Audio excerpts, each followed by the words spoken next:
Hi there, everyone. Welcome to the Class E Podcast. I'm your host, Mary Sturgill. This is the podcast that's brought to you through a partnership between the Hill Institute of Innovation and Entrepreneurship here at Furman University and the Communication Studies Department. And today we have Tom Swain, who serves on the Furman Institute for Innovation and Entrepreneurship Leadership Council. He is principal at Findley, which is a division for USI Consulting, and he just recently navigated through a merger, which in part is what we're going to talk to Tom about today. Tom, thank you for joining us. Thank you. Pleasure to be here. Tom, I want to dive right into the merger process and what all that entails. But before we do that, I think we need to give our listeners a little context first. So let's start with what you do. You are an actuary, and I know in our previous conversations, you've said how boring that is. but for people who don't understand, can you kind of explain what an actuary does? Certainly. And you're exactly right. Actuaries are not the people that you gravitate to at a party. So what we do, the professional background is we use forecasting, mathematics, and statistics. So many of our consultants have a mathematics degree, a statistics degree, and that propels them toward the actuarial profession. The short description of an actuary is that the actuary puts a price on risk. And so the work that we do is consulting with employers on their employee benefit programs. That is our particular specialty, is working with employers, helping their employees cover their employees in the most cost-effective way possible. And so there is a lot of analytical work that goes on and a lot of forecasting work that goes on as part of our regular consulting job. Okay, so that's really different from a financial advisor who advises the individual. Right, exactly. We're typically, we call ourselves a B2B company because we're working typically with the CFO, the director of human resources, the CEO, helping them chart their strategy. So we're working at the management level. We also provide services directly to participants, but our advisory role is at the B2B level. Gotcha. So you started Findley and you grew Findley. I want you to take us briefly through that process of growing your company. I started when the firm had actually had a good run already. So I was not part of the founding group, but I joined very early in the growth process. So the firm, during my time with the firm, started out with around 25 employees, and through organic growth and with one significant merger that we had, we were a total of 275 employees at the time of this latest transaction. So to give people an indication of how much money we're talking there, how much money and assets were you guys dealing with at that point in time? Oh gosh. Well, in terms of our revenues, when I first joined the firm, it was around 5 million. When with our latest transaction, we were at 50 million. And regular steady growth throughout the entire process. Right. So you grew the company, and then you recently went through a merger at probably the worst time, or maybe the best time to go through a merger. I want to ask you, I want to dive into that right now and kind of pick that apart. But how did you come to decide that it was time to sell the company, basically, to do this merger? It was the discussions actually began prior to the pandemic hitting. We recognized as a firm of our size and in our industry that we would be classified as certainly a substantial firm, a mid-sized firm. Right. We had built our reputation, we built our business, and had achieved I think a really strong business and a great reputation in the marketplace for what we did. But what we were sitting around and talking about was the long-term strategy, that continuing to grow organically. The decision really was, do we continue to do what we do and continue to grow organically? Does that provide the best opportunity for our people? And we ultimately said, well, we have to explore this opportunity to join a larger organization for the long-term career development of our people, for the long-term opportunities for our people. So that's what started the process. And it actually started I would say that discussion formally started in late 2019. And little did we know at the time that beginning in March 2020, the entire world was going to change. Yeah. So let's talk about how the pandemic affected that process of kind of going through the merger and doing the due diligence and all of the things that you have to do before things like that happen. We had retained an investment banker to assist us with the process. And through the process, we retained an experienced merger and acquisitions attorney. And those two advisors were critical to us. The investment banker early in the process, and I would say the merger and acquisitions attorney critical in the later stages of the process. So we started that process working with the external advisors, and the investment banker was certainly instrumental in helping us prepare an investor document. It's essentially a prospectus about our firm. You know, what our strengths are, what our position in the marketplace is, what our strategy is, what the financials look like. And it really is maybe a 20 to 30,000 foot overview of the firm, and what we think makes us a good firm for an investor to try to acquire. Yeah. So I think that's a good piece of advice that maybe our listeners can take away with them, is that whenever you're getting ready to go through a sale or a merger of some sort, to get the help that you need to guide you through that, the people with the proper knowledge, right? Exactly. Yeah. And in every industry, this is not specific to our industry, but in every industry, there are investment bankers who specialize in specific industries. And that's another piece of advice is make sure that they have experience in your industry, because that helps drive value in the acquisition process. Right.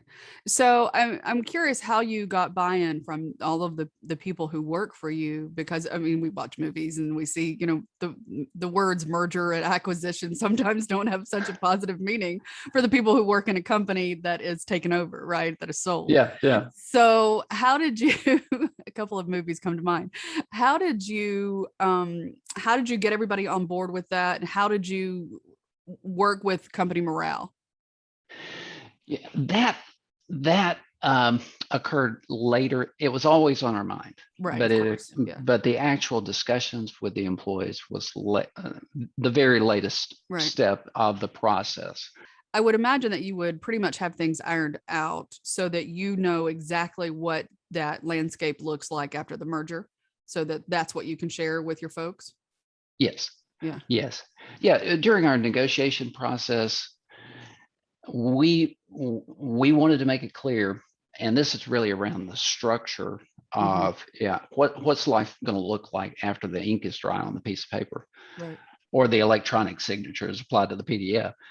What kind of opportunities are our people going to have? We wanted to have those kinds of discussions to make sure that we could say to our people, we think this is going to be the best thing for you long term. That's why we entered into the discussion in the first place.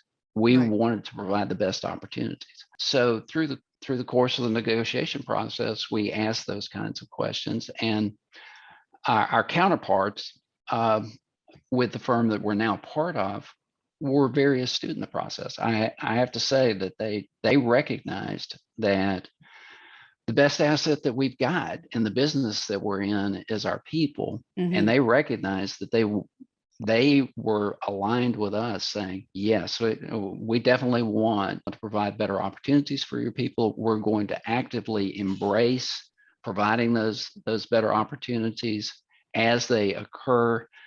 And, you know, the beautiful thing is they've been true to their word in the process, that some of the promises that they made on how the integration would occur. We have people that have moved into bigger roles. They've moved into different roles. They've got new opportunities, and long-term, everything is working toward giving them a better career path than they might have had with just the organic growth that we could promise. Right.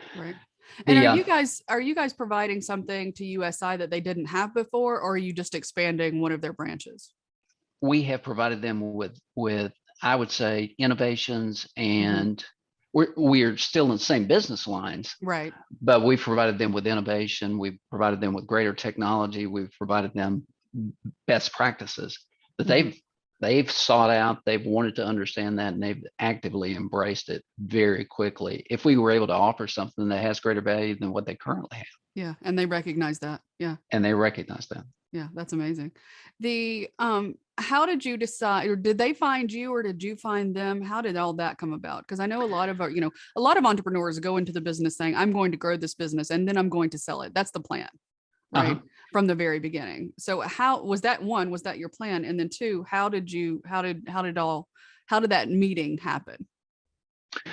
I would say that the first of all, the investment banker was the matchmaker. Right. that Gotcha. that that they were experienced in the industry. They knew who was active in the industry looking Hmm. to acquire good firms. So that matchmaking was really the responsibility of the investment banker. Right.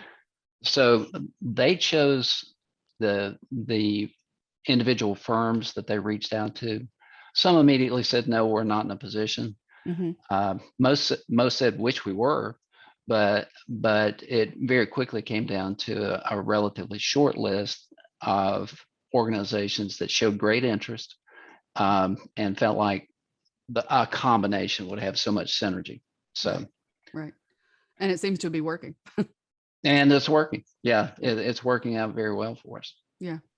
The is there some advice that you might give to some of our listeners about getting ready to go through an experience like that they might take away with them, other than, of course, the big advice was, hire the investment banker, hire the attorney, right? The right people to guide you through this process.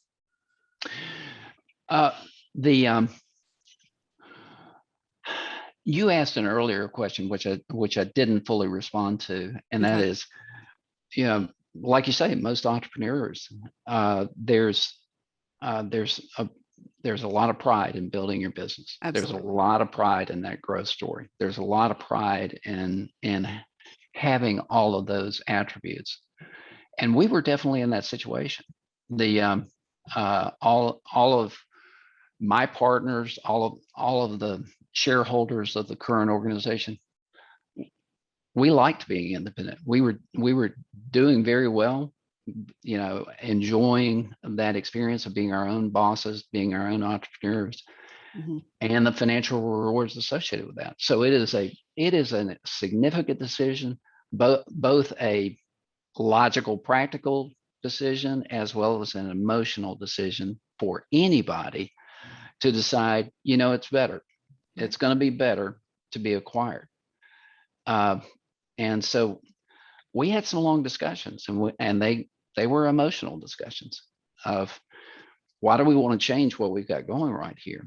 But fortunately, we were able to reason through it, and we've got some smart minds around the table, and we recognized that giving up some level of control and giving up that ownership really provided the best opportunity for our people, and that was long term, that was going to be the right thing to do.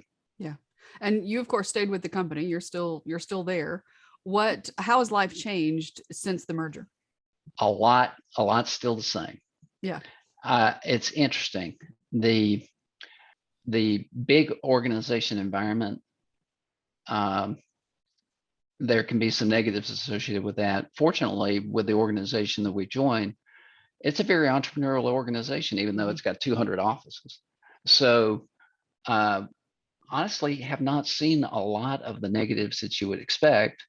With a much bigger organization, you expect to have a lot more process. You expect to have a lot more bureaucracy Right. associated Right. with getting decisions made. But that really is based on the leadership.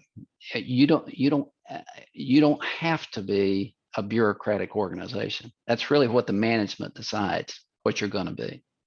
Right. And so we're seeing all positives right now. The Yeah. client reaction is interesting. Yeah. When we first announced it to our clients, their first immediate reaction was, well, will I still get to work with you? And will I still get to work with the team? And yes, and yes. And they said, well, congratulations. Great. Let's move on. Yeah, there you go.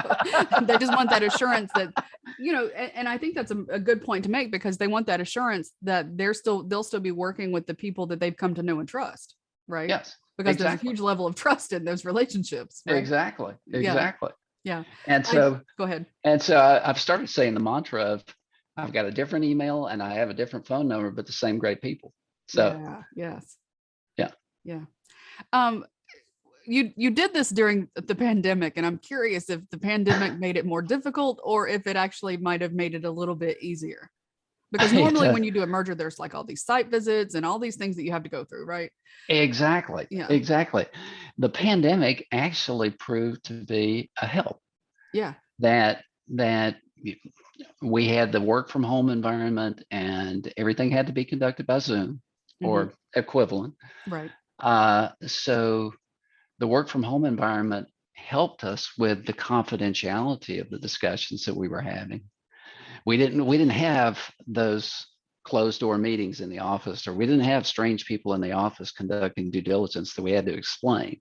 We had all of our records that we needed to provide. We had a data room in the cloud. I think about it, and I think maybe as little as 5 years ago, what would we have done through this pandemic? But the technology that's now readily available made it actually an advantage to our firm to actually go through this process. And would it have, we will never know, would it have been better if we had been able to conduct things in person? Possibly. For some face-to-face meetings, there are some things where you just like to be in the same room together. But I'd say overall, the pandemic actually was not a hindrance and perhaps a help. Yeah. How has the merger affected your bottom line, so to speak? Are you guys able to manage more money now, or how is that working? We're seeing opportunities now, business development opportunities now. Already back in January, we won a very large opportunity, and I'm convinced that we would not have been considered. We would not have been considered seriously, but for the fact that we're now part of a national organization. Right.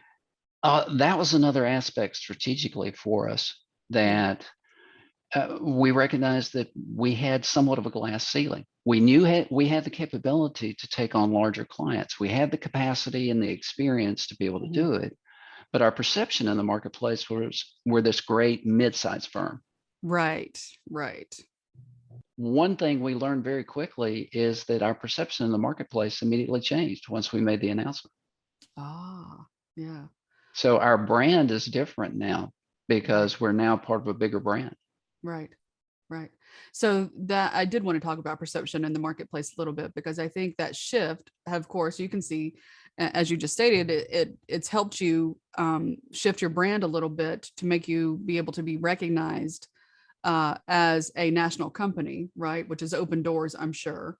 And before, you were perceived as maybe a regional company. You're out of Nashville, so maybe a regional company that maybe, even though you had the capacity to deal with those larger clients, the marketplace didn't perceive that. Is that what you're telling me? Right. Yeah, exactly. Yeah. I mean, that was the frustrating reality, is we'd lose on opportunities just simply because the perception was that we didn't have the capacity, we didn't have the experience. Right. When in fact you did it, but that's perception is everything, right? And you're right. And the perception on the other side of it, we sat back in the afterglow of getting the win and said, same service team, same technology, same everything. Perception is different. Perception is reality. Right. I think that's a good takeaway for our listeners, because a lot of times when they're trying to scale their companies up, they kind of hit that glass ceiling, as you say. And it all has to do with market perception. Exactly. Yeah. So what is your advice to somebody to kind of be able to take a step back maybe and look at that and look at it with a critical eye? Like, our ventures are our babies, right? So how do you detach enough to take a look at that? Well, I go back to our discussions that we had, and that is, it's really the decision of what does your growth path look like? Right. Um, Growing organically, growing through your own resources and your own people. What does your growth path look like, short term and long term? Right. And try to envision what that world looks like if you choose to become part of a larger organization. Yeah. Yeah. I think one of the things that kind of feeds into this whole conversation is the fact that you pointed out a few minutes ago that the larger corporation is less bureaucratic and more entrepreneurial and more innovative, which was a good match for your mindset, for Findley's mindset. So that's probably why it was such a good match to begin with, in part. Right. And fortunately, the larger organization that we joined is, I would say, intentionally entrepreneurial, because they recognize that large organizations tend toward not being innovative, just because of sheer size, and so they've made it intentional that they want to have regular innovation. So they try to just build a culture of entrepreneurship and innovation. I love that. And I love that phrase, intentionally entrepreneurial. Yes. Class A listeners, I think that's a new phrase that we all should be using. Tom, I want to wrap up, but I don't want to let you go before we do some rapid fire questions, because, a lot of people, when they sell their company, they leave that company and then they go start another one, right? A lot of serial entrepreneurs. You haven't done that. You've stayed with the company, right? So I'm going to give you a couple of rapid fire questions, and just in one or two sentences, just throw out the first thing that pops into your mind. Okay. Okay. What does the future hold? Future holds a lot of growth for our people, and a lot of growth for the current leaders. All right. You made an earlier statement about, a lot of entrepreneurs choose to leave. That was another significant part of our discussion. We wanted to keep the leadership group intact. That's one of the key assets of our organization. And so far, no one has left the organization other than through retirement. Right. All right. That's an excellent key. That says a lot, right? Right. Describe for me what your definition of an entrepreneur is. My definition of an entrepreneur is someone who's managing an income statement and a balance sheet.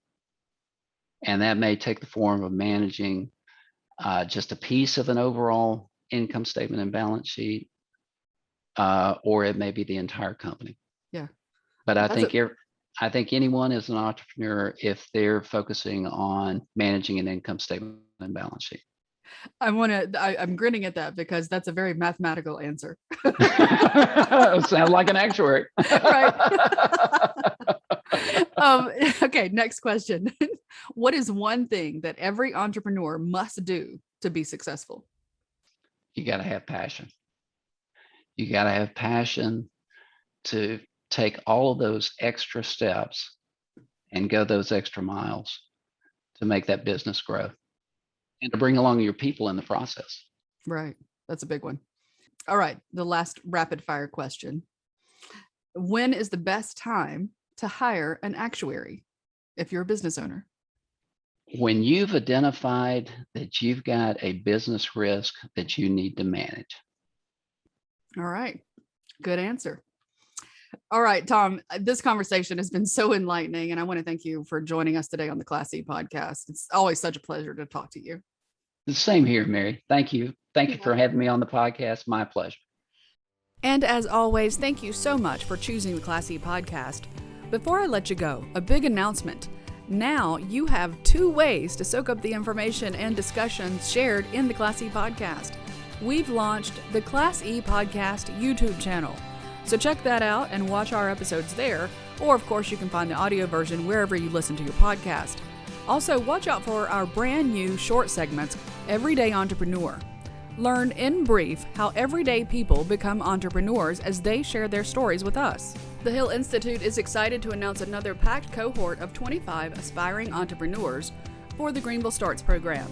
This is an 8-week experience put on in partnership with the City of Greenville, South Carolina Department of Commerce, and SCRA that delivers the training, connections, and access to capital for startups of all types who are launching or growing their ventures in Greenville, South Carolina. If this program sounds like something you or a friend might be interested in, simply Google Greenville Starts. Remember, the Classy podcast is made possible through a partnership between the Hill Institute for Innovation and Entrepreneurship and the Communication Studies Department here at Furman University. This episode is produced by students Emma Kerr and Eliza Polich. I'm your host, Mary Sturgill. Until next time, dream big, everybody.